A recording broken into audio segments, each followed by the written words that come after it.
Yeah, g'day guys. Hope you guys have a great day so far. Welcome to Financial Fridays. You can watch it live on Twitch TV / Only Josh on TV for the guys on YouTube. And if you're here live and stream, then, here we are. G'day, Sean John. Hope you had a good day again. And as I said, Dexter was always going to do it in the CSGO major. So I do cast CSGO and I do, my day job is financial advice. But there's going to be no financial advice given here. This is just going to be general, financial news and what you need in Australia generally.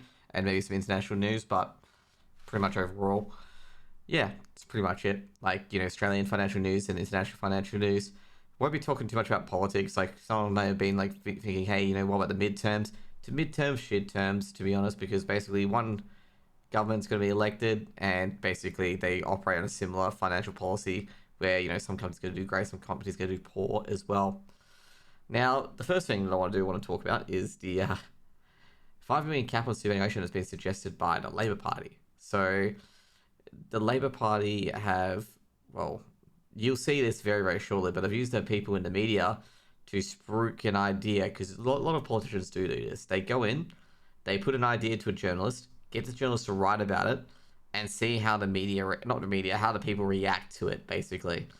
And so both parties do it, both Liberal and Labor both do it, where they just plot ideas to a journalist to write an article about it to see how it'll pan out in the media. And we'll get the this person isn't the one that was prodded to do this, but we get Michael Bede from the Financial Review on the 5 million cap. So basically, it was put together by Chalmers, the treasurer, to put a $5 million cap on super. Now, first of all, a lot of you guys may be thinking, this seems like a good idea.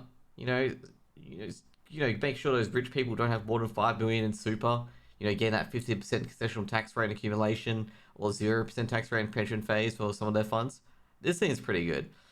But the problem is about this one is that they already capped it. The Turnbull government capped it about 7 years ago that you can't put more than 1.7 million into super. You can't make any additional contributions other than before tax contributions.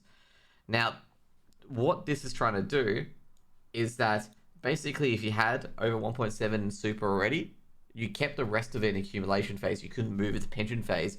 So pretty much the people who had 10 million, 20 million, 30 million super by some stretch of imagination or by good investments, they've got basically 28, let's just say this person's got 20 million super. They've got about roughly 18 million super that's being taxed at 15% on its earnings.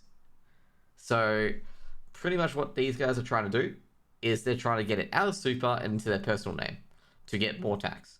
So they weren't happy with the 15% tax they were getting in super. They call it welfare. They want to get the 45%, which I can tell you right now they're probably never going to get. It's going to be an eternal game of cat and mouse, because rich people hire professionals like us and accountants to make sure they don't pay tax. So that's just an idea, okay, about it. So they quote here as well that they're cash strapped, and boy are they cash strapped, okay? By the way, if you think this is going to raise 1.5 billion, you are just kicking yourself, okay? This is not going to raise 1.5 billion, because they quote that 11,000 Australians have more than 5 million in superannuation. Okay, 11,000, not 11 billion. 11,000. Australia's population is about 30 mil, right? So that is less than 1%. Now, how does 11,000 Australians gain 1.5 billion in tax? That's assuming that all of these people who at 11,000 are being taxed at the maximum tax bracket. And I can guarantee you they are not. Okay? They are probably not. And if they were, they'll probably split their income so they're not. Or even put their, income into a company, move their money into the company, like it's a capital injection, and pay themselves dividends so they don't pay that high tax rate. They'd be paying nil tax, basically, instead of probably getting 15% tax back on their franking credits. Now, if you guys don't understand that, basically, in Australia, there's franking credits where basically you don't get double tax, because basically with franking credits is that dividends get taxed at the company level for 30%, and then when they pay a dividend out to a shareholder, that shareholder gets taxed at their personal tax rate. So what franking credits are to do is to make sure the corporate tax doesn't affect the person receiving the dividend. So that's a little life lesson as well. So it prevents a double tax arrangement. So there's multiple ways that people are going to try and avoid this. And either way, the Labor government will get its tax, okay? But it won't be as much as they think it is. And I'm going to say, 1.5 billion is a generous estimate. Okay? But like, it's a generous estimate, because I'm sitting there going like, okay, so let's just think about it. Let's do a calculator really quick. I'll do a calculator on the side, okay? Just give you an idea, okay? So they say it's going to give you 1.5 billion, okay? And I'm going to say it's overall. So 1.5 billion divide 11,000. So by the way, this is only 11,000 people. So they are saying that 11,000 people would pay $136,363 each in tax. Which I'm going to tell you right now is a lot of bull. Because a lot of people who have 5 million or so in their super are actually retired at this stage. Are most likely either had good investments or retired. And the thing is, like, what happens if a person is under 60 and 65 where they can't access their super? Are you going to let them access 15 mil of their super and put it into their personal bank account before retirement? That there is a lot of things that are wrong with this cap, okay? And the thing is that this cap is not even necessary in the first place, because what's going to happen in the next 20 to 30 years, since the maximum you can put in is about 1.7, 1.8, that cap's not going to matter. Some of these people are going to drop dead and give their super away. It's going to get out of super, and it's going to go to their kids, and their kids can't put 1.7 in. And it's just going to be like, mate, like this cap's not working. This cap's not generating you any income whatsoever. Which I think they assumed that's going to be the case. It's only going to generate income for about 10 years or so. Now, overall, I do not see them generating $136,000 in tax per person from this change, because you got to realize from the loophole, these people who have over 5 million in super already pay 15% on about 3.3 mil of that tax, okay? Roughly, that's a conservative estimate. Could be like 3 mil. They already pay 15% on earnings already on that tax. So they are assuming that they're going to pay tax at the highest tax rate threshold, 45%, which is going to be highly unlikely. They're probably going to only be paid at whatever they distributed as. In fact, they could like basically withdraw some of it out, and then they don't even get above the tax-free threshold, which means you don't generate any tax, and you've put in a new cap for really no reason. Okay, like absolutely no reason. You could actually lose tax if they withdraw the things from the super. Now, basically, ASFA, I gotta tell you right now, these guys, pretty decent. Can't be reasonably justified as necessary to support a comfortable retirement lifestyle. I gotta say right now, 5 mil is very comfortable for retirement, by the way. You just increase wealth. You get, as soon as you get to this 2 mil, 3 mil mark, you get your income will generally outlay what you pay out, and you can generate a lot of income from it. Now, basically, Morrison's government retirement review found a person with superannuation 5 million could achieve annual earnings tax concessions of about 70,000. Did they even talk about the fact that they're getting taxed from 0% to 15% for the last tax raise on it? Like, seriously, like, the biggest tax raise that has ever been done in the last 5 to 10 years by the government has been the capping of super to 1.7 mil. Okay, that's the biggest tax raise that's been done. It's a 50% tax rate on anyone above 1.6 or 1.7% mil. And now the Labour government saying that's not enough. And I'm like, I gotta say that's a bit loopy for me. So currently retirees with more than 1.7 million super can leave their excess funds in accumulation account, receive a generous 15%, well below the top marginal rate of 45%. I'm going to be straight up with this. A lot of people who have over 5 million super are not going to be paying, they have not probably paid 45% in tax for a very long time in the individual marginal tax rate, okay? Going to be straight up with you guys. Anyone who's paying in this high tax rate is generally a person who does not receive tax advice, doesn't have an accountant, or B, a FIFO worker, okay? FIFO workers get really shunted in this sort of area because they can't give their income away to other people other than negative gearing. They can't split their income via family trust. They can't go for a company or anything like that unless they're a contractor or anything like that, because they are paid by Rio Tinto and BHP and Fortescue 6 figures or so, and the only ways they can avoid it is salary sacrifice and negative gearing. That's it. So it's generally in this area is the FIFO workers. They are the most vulnerable people to this. They're targeting these rich people who have over 1.7 million super, but this thing that he mentions, it's not going to target, it's not going to hit those rich people. These rich people know how to invest their money to make sure they're paying the least amount of tax. And they have accountants as well. So basically, this one file says the superannuation system was not designed to allow balances above 5 million.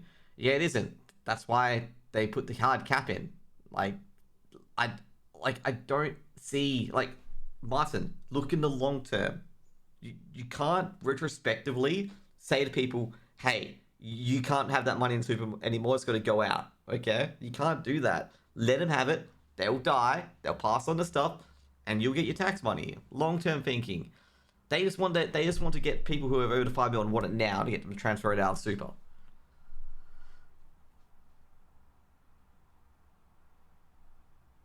And they state that balances above 5 million are really a historical anomaly.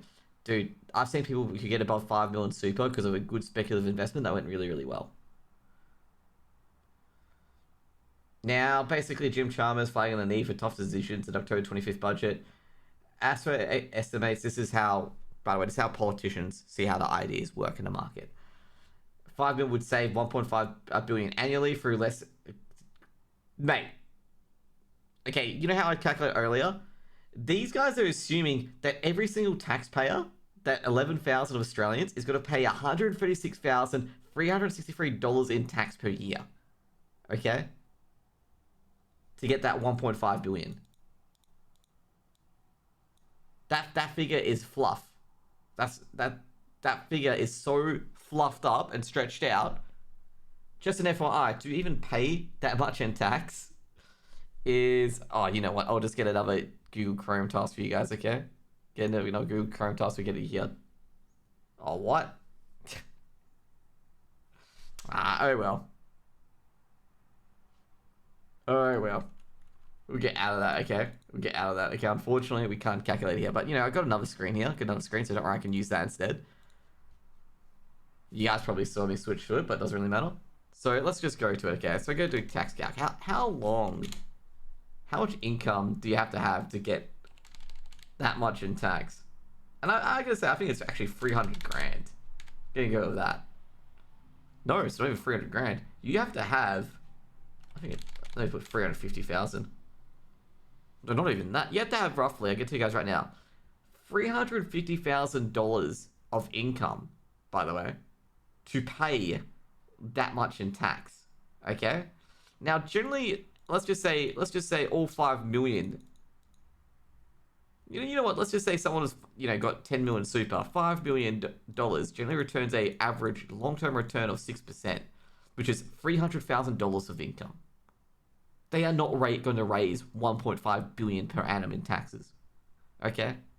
They are not going to raise that amount. It's going to be, I'm going to say right now, it's going to be like 1 billion, maybe even less. Okay? They're not going to raise that much amount in taxes. I honestly do not believe that they're going to raise that much. It's going to be like probably 750 million, 600 million, and it's going to be a total flop. And then that 750 million is going to go down and down and down, because, rich daddy passes away, gives it to his kids, or, gives to his kids as early inheritance, and that tax number goes down, and basically the other cap, which is the 1.7 mil, is going to generate all its tax for you because they can't put the money in super. So this cap is just, they're trying to get their plan now, which is to cap all super at 1.7, and then get more tax for a personal tax rate. Now, Doctor said that it depended on what people did their excess funds, including whether they would put another tax shield environment. Mate, of course they are. Okay? People who are... The 11,000 Australians who have 5 million super most likely got financial advice, okay? Or got some sort of accounting advice, okay? To be completely honest. This is just a policy to just flirt to the Australian voters that they're going after the top end of town without knowing how to go after the top end of town. Now, in opposition, Dr. Chalmers did not explicitly rule out capping balances, but said reforming superannuation will not a Labor Party priority. That is correct. Just an FYI. That is correct. The Labor Party did not get voted in on that, okay? But this is how Labor tests their policy. They say, we're not going to do that. But, let's see how it goes in the media world, okay? Liberal Party does this as well, okay? Like, if someone goes, oh, you're just a liberal stooge, no, the Liberal Party do this as well, okay? They do this as well. Now, basically, the Financial Services Council say no, like, this is not a good idea, but ASPA keeps pushing for it. The FSC Chief Executive Briggs says changes to financial protections would undermine consumer confidence in the objective system while raising only modest amounts of revenue. I 100% agree with this guy, okay? I 100% agree with this guy. It would raise modest revenue.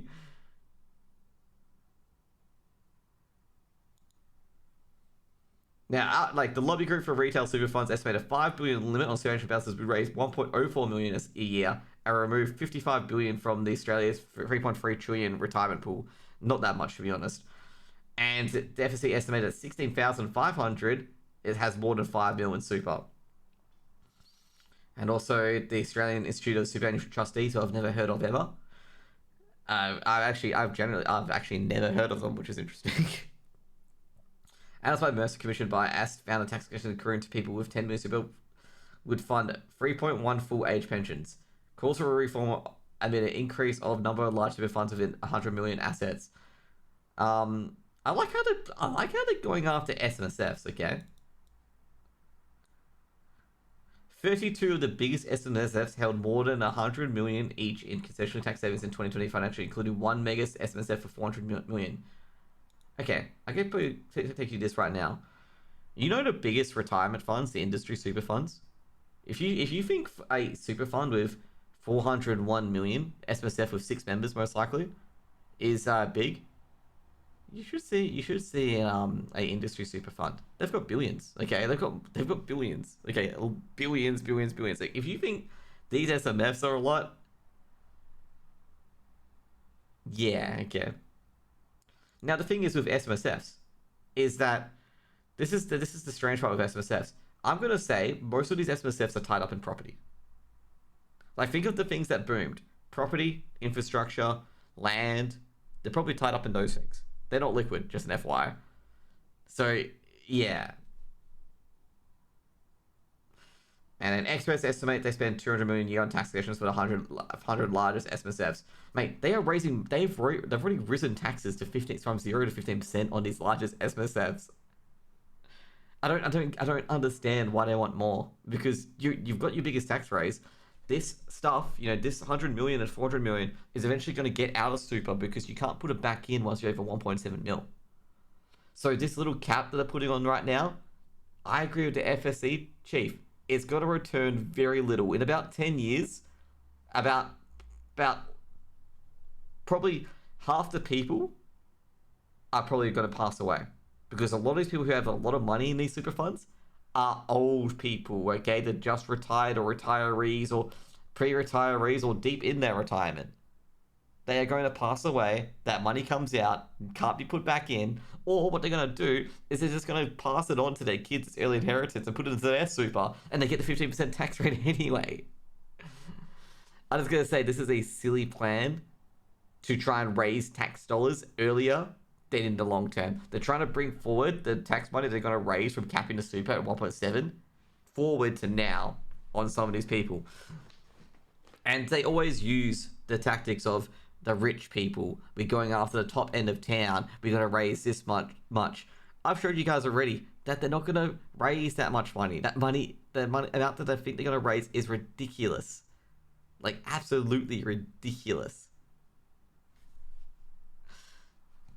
So that's pretty much that. That policy is not a good one, to be honest. Do I have any clients over 5 mil in super? Yes. Okay. Yes. And a lot of them, I can say right now, 2 of them. I don't know, 2 of them. I'm not going to disclose anymore. But yeah, like, I do have clients that have 5 mil in super. And there's not many of them, okay? There's not many of them. Now let's get back to the notebook. So overall, with the superannuation cap to 5 mil, I gotta say it's a dud. It will not return 1.5 billion in per annum. And even if they do bring it in, I want to see the figures that it generates, okay? Because I don't think it will generate that much. Like, that's my personal opinion, though. I do not think it will generate that much.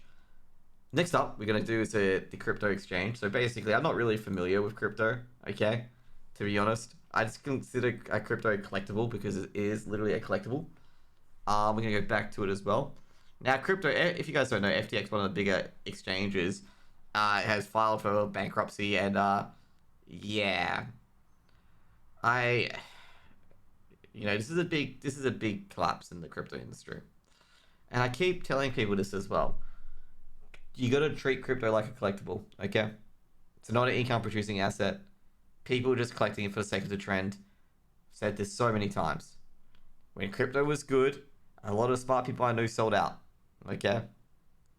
Now, since interest rates are crunching and people want their money to, potentially pay their loans and stuff like that, people are taking the money out of collectibles. So they're selling their baseball cards, selling their Pokemon games, selling their crypto. And a lot of people are, looking for help and stuff like that as well. And if you're a crypto bro coming in, looking for help, a lot of you guys were acting smug earlier and acting like, you basically was only going to go up and stuff like that as well. Welcome to investing, okay? Crypto bros, welcome to investing. Your asset can go up, your asset can go down, and you can lose your entire capital. You can learn to in an absolute baptism of fire. And also, you've burnt yourself once and you've realized the importance of regulation in a market, the scary part of a bank run, the reason why we have that regulation in the first place. Three, you realize what a bad investment choice is and a bad investment philosophy is as well. So you plan to be better, learn about the different asset classes. Four, you realize the false sense of security as well that you put yourself under, saying that, it's going to be the future and stuff like that. You realize the mindset, you may be sucked onto a bit of FOMO, and you did a lot of your decisions were not based on long-term thinking or with a goal in mind other than to get stupidly rich and go to the moon. That sort of stuff. So you probably realize a lot of this now. And, it's not too late. Like, if you think you've lost everything, it's not too late to start to rebuild and go again.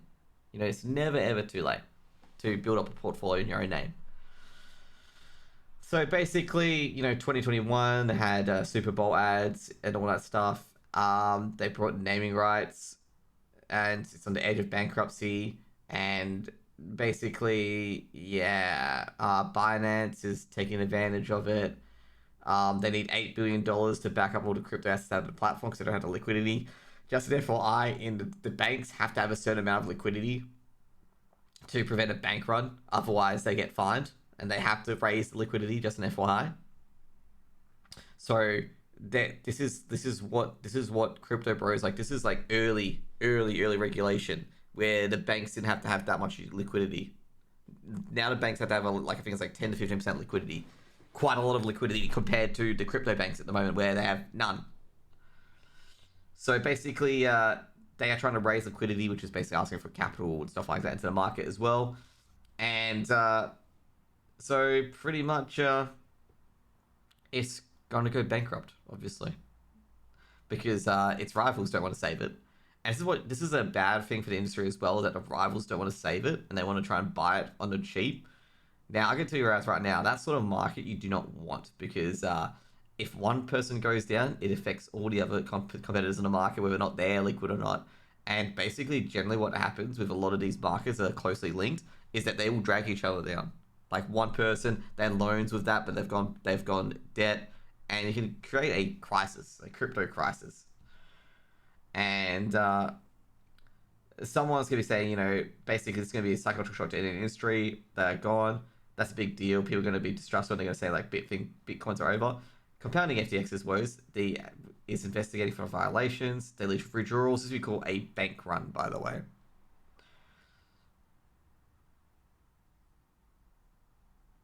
Just an FYI, by the way. 0.8 times the amount, okay? Jeez. Just an FYI, a bank getting caught doing this, people would probably go to jail and probably face significant fines if a bank was caught doing that, okay? That means it has no liquidity. So it can't even pay its average daily trade.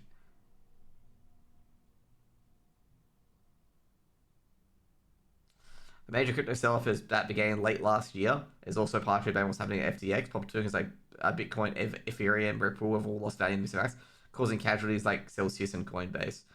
Mate, like I can tell you right now, The reason why they've lost value is people are selling them because they want the money back because the interest rates are going up. Okay, began late last year. What do you think was happening? Began late last year. People were tipping interest rates to go up. people were moving out of it, and basically, as you can see here,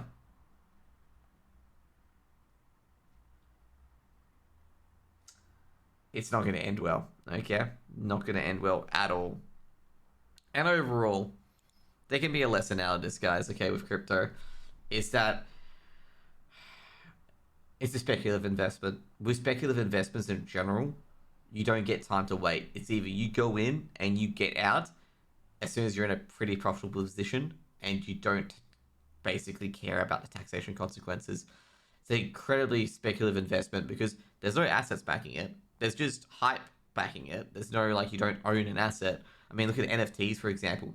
You didn't even own the image that you held a token for. Okay, they could copy strike you, or their hosting could go down, and you would own just a broken page. Just overall, it's just, if you invest in crypto, welcome to investing in unregulated markets. Okay, that's pretty much it. Welcome to investing in unregulated markets. You chose the most riskiest asset to invest into. Now you can go into some less riskier assets and have a better time in understanding how investing works and what you have to do. It's not sexy, it's not cool, and the reason why it's not sexy or cool, you have to make some tough decisions and some tough questions to ask yourself as well. But anyways, guys, that's going to be it for today. I think I discussed more about the superannuation than the crypto question, because crypto question, I've been ragging on crypto for a very long time, that probably over 97% of the crypto coins are not worth anything, and they're just collectibles that people pass around, and then when everything stops, the last person hold the worthless crypto coin gets stuck with the bag, and basically they lose everything. And that's how crypto kind of works. That's how I feel it is. Now, some might go, I'm describing a Ponzi scheme. Well, it kind of is that kind of thing, because it's not built on actually anything behind it. It's just built on hype and FOMO. Anyways, guys, if you guys enjoyed it, feel free to like, comment, subscribe below. If you want to ask a question, you can ask a question in the comments as well, and I'll try to do my best to answer it. Just be aware, I will not consider any of your personal circumstances, and all my advice will be general in nature. Hope you guys have a wonderful day, and if you're on Twitch, you can ask me some questions now, and if you're not on Twitch, well, of course, just leave in the comments below. See you guys later. Peace out.